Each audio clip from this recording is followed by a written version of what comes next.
Hello, I'm Kimberly Dondo, Digital Content Manager, and welcome to the In Conversation With series, a series where I speak to notable figures in the realm of financial services. Listen as they share their personal journeys, thoughts on the industry, and advice for aspiring advisors. Join us at Money Marketing Interactive Leads on Thursday, 11th May. Just go to Money Marketing's website to secure your seat at our industry-leading event and hear from notable figures in the industry. See you there. Hello, I'm Lois Vallely, Chief Reporter for Money Marketing, and for this episode of our podcast, I am joined by Tony Bates, who is Managing Director of Idex Consulting, which is a recruitment and business growth consultancy. Tony, hello, thank you so much for joining me. Thank you for having me. I'm very honoured to be on this podcast, so thanks for hosting me today, Lois. Thank you. Great. So perhaps you could start off by telling our listeners a bit about you, how you got into financial services, why you co-founded Idex in the first place, a bit of background about you. I'm Tony Bates. I'm Managing Director of Idex. We have around 60 staff UK-wide. I originally started in financial services and got the old qualification of FPCs. If anyone remembers those qualifications, I worked for Aviva, which was dealing with the IFA community in the Midlands, as you can tell from the accent. And at that point then, I had the option to either go into be an IFA myself or go into recruitment. At the time, everyone said I was crazy to go into recruitment, but I felt there was an opportunity there to connect with people that I knew in the market and do quite well. So I went to one of the larger nationals to set up their financial service division. And we set up Idex 16 years ago, so we're kind of like a teenager now, I guess, in terms of business terms. We work with sort of regional and national financial planning firms. So we only work with a small number of firms, but we essentially offer headhunting services to the financial services community. So our core market really is the IFA market, but we also do pensions and actuarial as well. Okay, great. It may be an unfair question, but what does a typical day look like for you then, if there is such a thing? Well, no, it's not an unfair question. I think that was part of the reason why I came into recruitment, is because it is very different. Obviously, as we've got bigger, I deal with a lot of people issues, our own, and people challenges and growth. As a firm, we're in growth mode, so I'm in the mode of sort of restructuring and promoting and all the usual stuff, really. And I think the thing that's relevant in my role, I guess, is I have lots of conversation with clients, and I'm probably facing a lot of the challenges that they are as well, whether it be the cost of living crisis, whether it be challenges around people. So some of the advice that I often offer to clients is from my own experience and also from clients that I've advised as well across groups. So every day is different at the moment. For example, with business planning, strategically for next year, because our business year ends at the end of March. But mainly on the whole, I'm working with clients to plan their recruitment strategy and advising them how to do that and the best ways to do that. And I know that recruitment is a big challenge for the financial advice profession, trying to get people in. I've spoken to people in the past about it's not really a career that so many people I speak to say, oh, I got into financial advice by just falling into it, or even financial services more generally.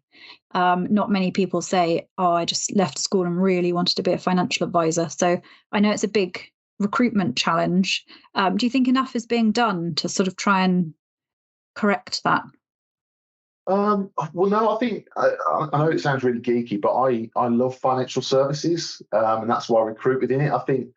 I think it went, if I look at my sort of 20 years in financial services, it's gone through a lot of difficult times, whether it's, we were here when RDR was happening and the banking crisis. And I think financial services has got a lot of bad rep, really, which has been unfair.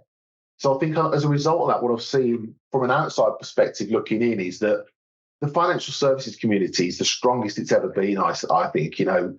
When I started, there was some people were taking a huge amount of money up front and usual stuff, and the advice wasn't all about the client, it was more about commissions.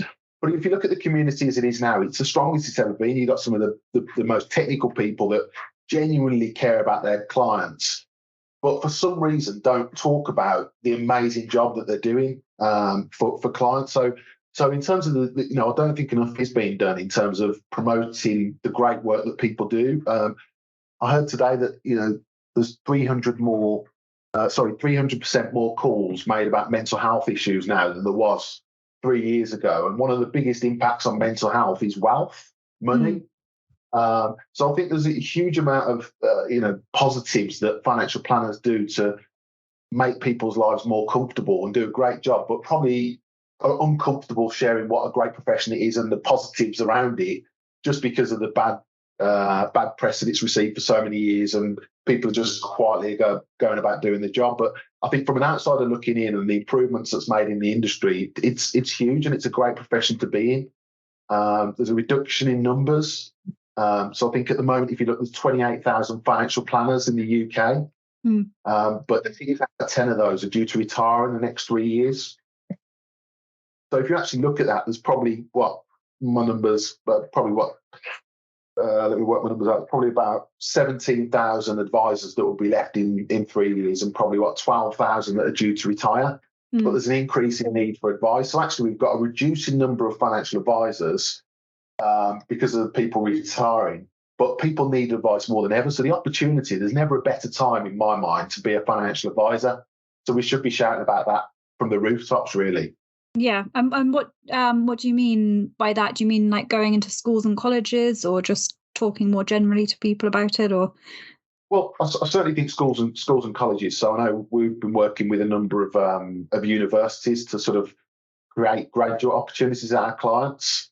And I know one of the other big challenges we're talking about is diversity. The only way we can improve diversity is by doing this as well. So yeah, talking in schools, talking in colleges. Social media is a really powerful thing. So, but how many companies are not saying go on TikTok, but there's not many companies on TikTok and YouTube targeting where the youngsters or the next in line are, I suppose. Are we talking in the right areas on socials to target where people actually are? So we know that there's a lot more youngsters, a lot more graduates, whatever, on TikTok and Instagram, YouTube, but there's not a great financial advice community on that area, so there's not much talk about it. So are we talking in the right channels, social media wise, to get our voice out there, or get the financial services voice out there as to what a great role it is and the great good that it does for people across the country? Yeah, definitely. I think people are still very much stuck in the Facebook era, which is maybe younger people were on there when I was younger, but not so much anymore, I don't think. What sort of social? You're young. What sort of social media platforms do you use? I don't know. I'm old, so I'm still on Facebook. But what would you look at if you were at your age? I'm sure you're on TikTok and Instagram. I am on TikTok and Instagram. I don't really use TikTok that much. It is more Gen Z. I'm not Gen Z, although I was mistaken for Gen Z the other day. But no. So I think I'm much more Instagram. I do have Facebook, but it's purely because one of my friends refuses to interact with me in any other way other than Facebook Messenger. But it's interesting. I think we have to adapt, don't we? Every company has to adapt, every industry. But we're working with a client at the moment that is now recruiting someone to work on the leads that they generate from their YouTube channel. I mean, that is really interesting. So obviously, we're all talking about how do we generate new clients. They're actually promoting financial planning on YouTube and getting 6 or 7 inquiries a week. So there's definitely, we can definitely modernise and move forwards. I think the industry's in a fantastic place, but I think firms can do far more to target a wider audience to join the industry, and also join, get them as clients as well. Yeah, definitely. Interesting. I wrote a cover feature a couple of months ago about it. It was all about the client of the future, and how, basically what we were just talking about, how clients want to, or millennial, Gen Z, and even Gen Alpha, which I believe they're children at the moment, but in 10 years' time they'll be coming up and wanting advice, and the way that they want to interact with advisors would be very different from previous generations. So newer advisors coming in, and also advisors who are going to be around for the next 10 or 20 years, really need to look at that and adapt to it. It's just, I don't know if they are at the moment. I know lots of them are, but I don't know if enough of them are really.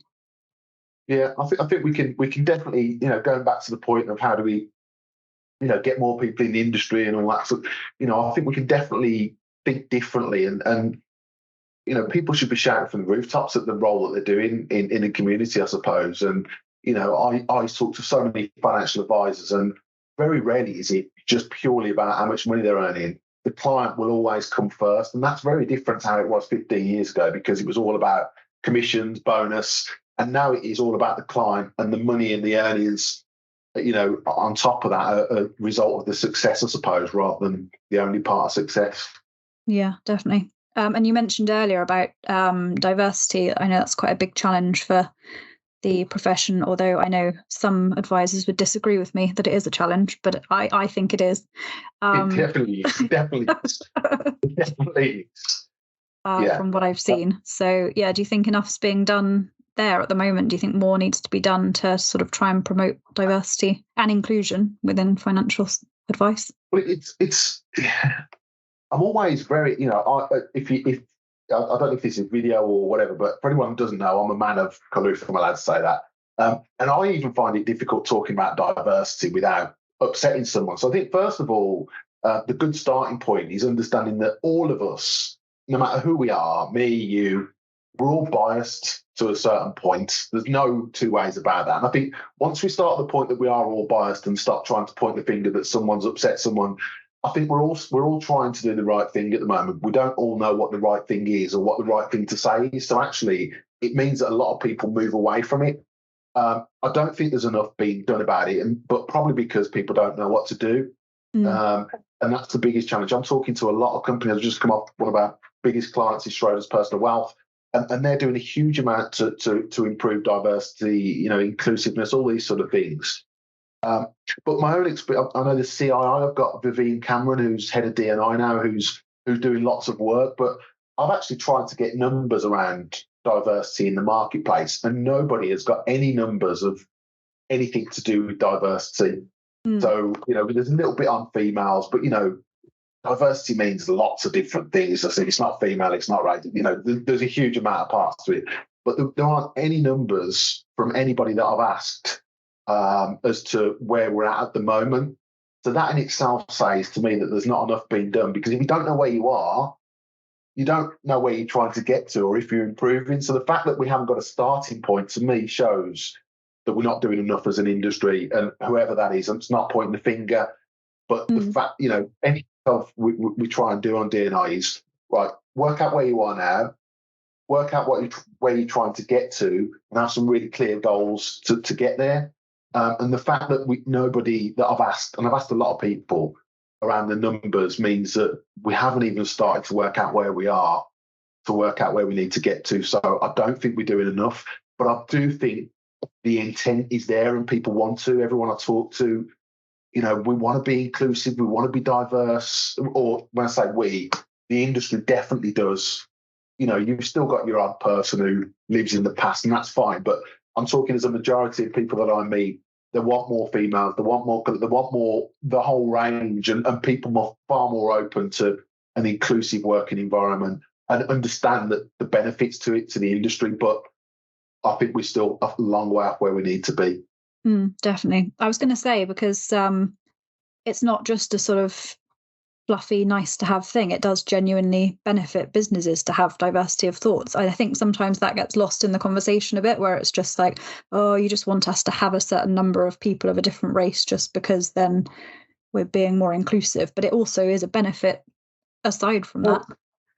Well, I'm quoting a stat that might be slightly wrong, but it's close. But I think PwC did surveys of companies with diverse boards, and there were 30% more likely to achieve their targets and their budgets. So in terms of actual commercial reasoning to do it, if you are looking to put a monetary reason to do it, then you are more likely to be successful as a business with a diverse board and a diverse company. However, that's not the reason why we should be doing it, but there's definitely benefit to that as well. And also, I know you mentioned about the client of the future. We are in a diverse world, aren't we now? So you need advisors that can service every type of individual that's available, to make your business successful. So there's it's not just a moral thing. There's lots of commercial benefits to being diverse as well. But, we should just do it because it's the right thing to do and the smart thing to do, rather than you have to do it. Yeah, definitely. No, totally agree. So what are some of the other key challenges you see facing the financial advice profession in the coming years? Well, the financial advice, if you look at sort of numbers, I mean, recruitment is the biggest challenge. We did our salary guide recently, our salary survey, and I think 66% of company owners that we surveyed or hiring managers surveyed said that recruiting the right staff was their biggest challenge in the year ahead. 60% said staff retention was the biggest challenge. So there's no doubt that recruitment is more challenging than it's ever been. So just going back to my numbers, I guess, is that there's 28,000 advisors. Roughly about 12,000 of those are about to retire in the next 3 years, which leaves a total of 17,000 advisors that will still be here in 5 years' time and potentially could do a job. And the last time I looked this morning, there was 4,000 financial advisor jobs advertised nationally. So you imagine there's 4,000 jobs and there's only 17,000 people that can possibly do it, even if they are looking for work. So we've got an increasing number of opportunities, job opportunities, and a decreasing number of people to do them. So every company's facing recruitment challenges. Aside from that, APSCO, which is the Association of Professional Staffing, also said that people applying to jobs in financial services have reduced by 2/3. Wow. So you've got more jobs than ever with less people and less people applying for jobs. So if you put all those things together, you have to change the way you recruit. Companies that are putting adverts out hoping that someone's going to apply, it doesn't work anymore. It just doesn't work. And I also think that if you look at the relationship between recruiters and companies, it can't be transactional the way it was before. It cannot be. And if that happens, you're kind of second guessing. So I think that, if you're really serious about your recruitment now, understanding those numbers, you have to be proactive and you have to partner with a recruiter if you're going to do it, or you do it yourself, but you have to really allocate a lot of time. But if you're going to work with a recruiter, you have to partner with them properly and not just offer a transactional, can you find us some people, send them across. You have to go and target people and bring them across. So the biggest challenge, I think, is recruitment. I also think, the cost of living crisis is a big problem, People want, salaries have increased by about 30% over the last 2 years. So all those things combined mean that staffing generally is probably the biggest problem to any company's growth and the biggest problem in the industry. No, definitely. Well, perhaps artificial intelligence will come and put us all out of a job anyway, so we won't need to worry anymore.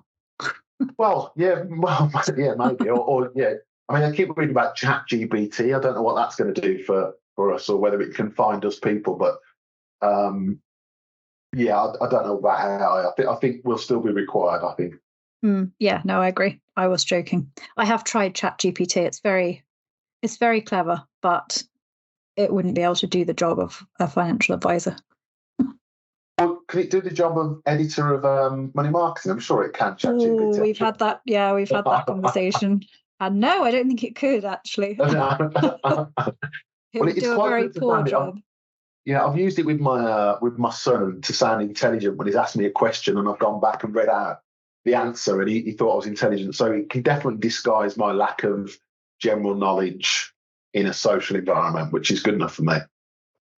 Definitely. Well, and as I say, as I've written in an article, if artificial intelligence gets clever enough to put everyone out of a job, then being jobless won't be our biggest concern, I don't think, because that's true. It'll probably be the end of society. Anyway, sorry, I won't go off on that too much. No, that's probably all we've got time for in this podcast. But okay. All right.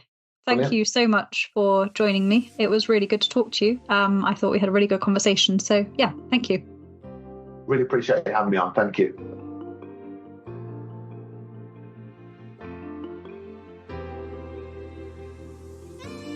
Thank you for listening to In Conversation With. We do hope that you enjoyed it. Please do keep up to date with all our new releases via Podbean, Apple Podcasts, Spotify, and everywhere else you get your podcasts from.